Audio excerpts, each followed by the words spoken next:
Yeah, exciting day for Ole Miss, for the players, for the fans. That's a really good team that we played. A team that won 9 games.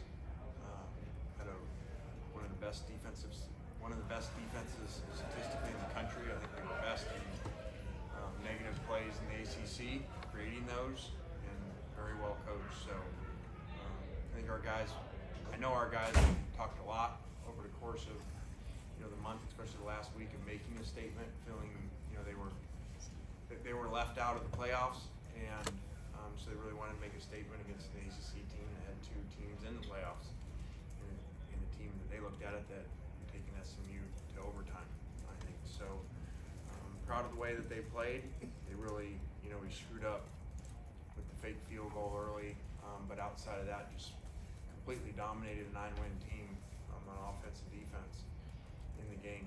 So that was great to see. I do apologize. I told Manny at the end, Jackson's touchdown pass to Jordan, that was just those 2 guys. I actually tried to take Jackson out, if you saw earlier, and he refused to go out, which says a lot about him. But he and Jordan came with that play on their own, and he was supposed to hand the ball off. So I didn't like that part, but the rest of the day was a really big statement about these guys. Not just how good of a team they are, 10 wins, and all 10 wins I think are double-digit wins.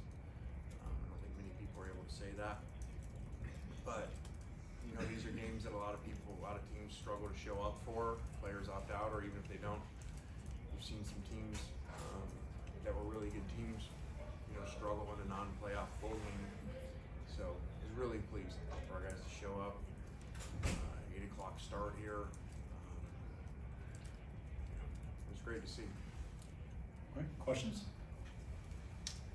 Coach, I know that you had no doubt that Jackson was going to play and play hard, but on his first play, did you really want him to take Alex Howard head on?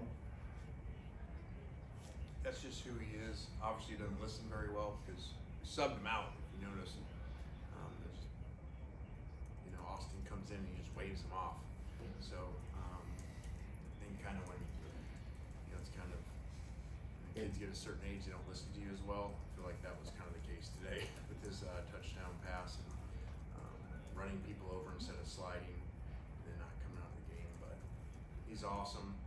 I hope that, said at the beginning of the year, regardless of how wins and losses go, I hope that our fans appreciate this time frame of what's going on with Ole Miss football, but specifically this quarterback,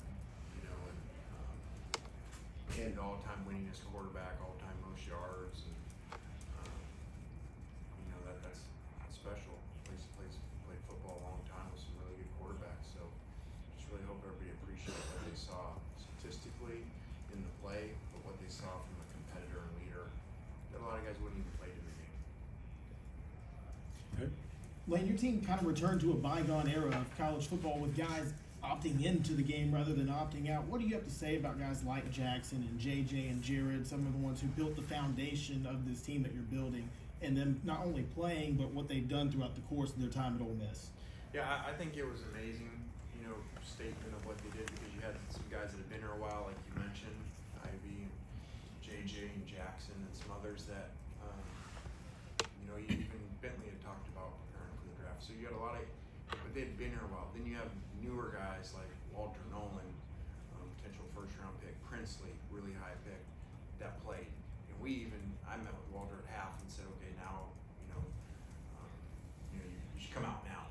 And he still went and played in the first couple series of the second half. But that just doesn't, like you said, I told them last night, you are an old school football team in that mentality. Like, you actually care about your team and your brothers in the locker room, and you're playing for them. And that doesn't happen very much anymore, unfortunately. I told them, I said, actually, that's how it always was. They didn't realize that. Okay. Lane, this is your guys' third 10-win season in 4 years. It's just the 10th in Ole Miss history in the 100 and whatever years that it's been. What does that sort of history mean to you and what you guys have built here in just 5 years? Well, I think that says a lot. I think it says a lot too, because the SEC is so competitive now, and you got even newer teams in the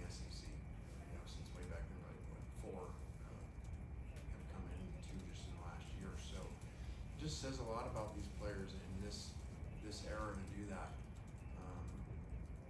And it says a lot about the commitment from the chancellor, from Keith when they hired us, and then continual commitment throughout that process, not just okay, here's the job, but then we needed things. You know, we needed things with facilities, we needed things with staff budget to be able to get coaches like we have and be able to get Pete Golding to come. And they've given us everything we've ever asked for. Lane, you mentioned in the trophy presentation that you're just getting started, that you're building for next year, that kind of thing.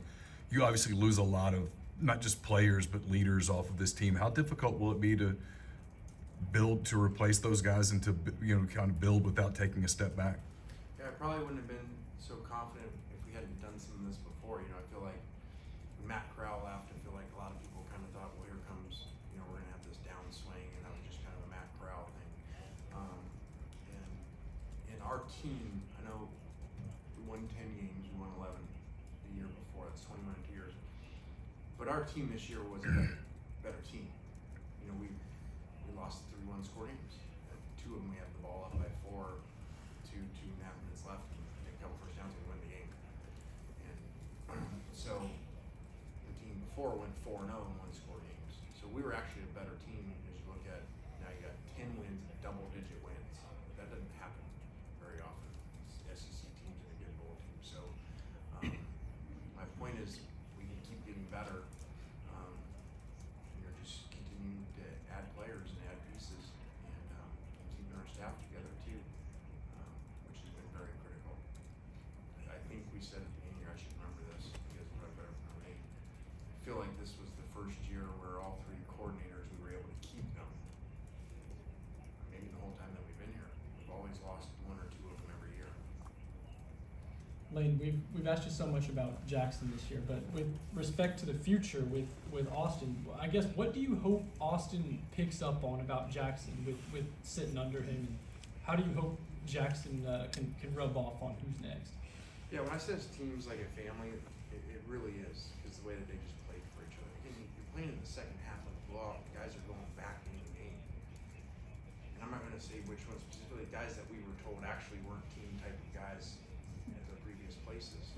So to see that is such a family, like that the players here help change the ones coming in.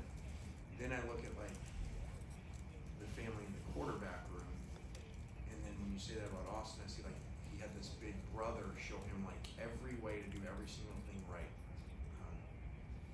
except for making his own plays up at the end. But